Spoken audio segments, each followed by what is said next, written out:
Baptiste Saint-Martin, la situation nous préoccupe dans la mesure où, même si la dengue est une maladie que connaissent bien les Guadeloupéens, le fait que le sérotype 3 n'est pas sécurisé depuis 20 ans et qu'une grande partie de la population jeune ne soit pas immunisée nous fait craindre de nombreux cas et certainement des formes graves à attendre dans nos services. Actuellement, nous avons déjà une recrudescence d'appels pour des tableaux cliniques tout à fait compatibles avec la dengue, mais cela arrive aussi à une période où nous pouvons aussi être préoccupés par d'autres pathologies infectieuses comme la leptospirose, dont le début du tableau est quasiment identique, et c'est l'évolution qui permet aux médecins de faire la différence dans un cas de leptospirose, dans l'autre cas la dengue. Donc le système de santé dans sa globalité va se mobiliser pour faire face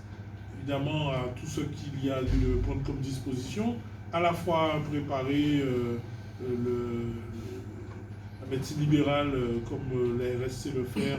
en collaboration avec les différentes organisations professionnelles, à la fois médicales, soignantes, pour la prise en charge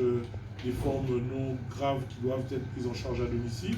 Et puis le système, le tissu hospitalier, prendre en charge les malades dont l'état de santé requiert leur hospitalisation. Bien évidemment, la place du centre 15, dont j'ai la responsabilité majeure, puisque nous conseillons en pareille circonstance de privilégier l'appel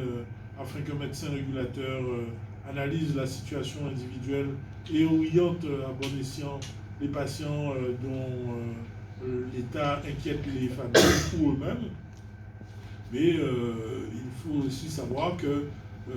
certains patients peuvent présenter des symptômes qui ne sont pas tout à fait ceux que nous attendons et pour lesquels nous aurons à faire confirmer qu'il ne s'agisse pas de la dengue. Et en ce sens, peut-être que l'ARS pourra nous aider pour aller plus vite dans les diagnostics par la mise à disposition de certains types de moyens diagnostiques.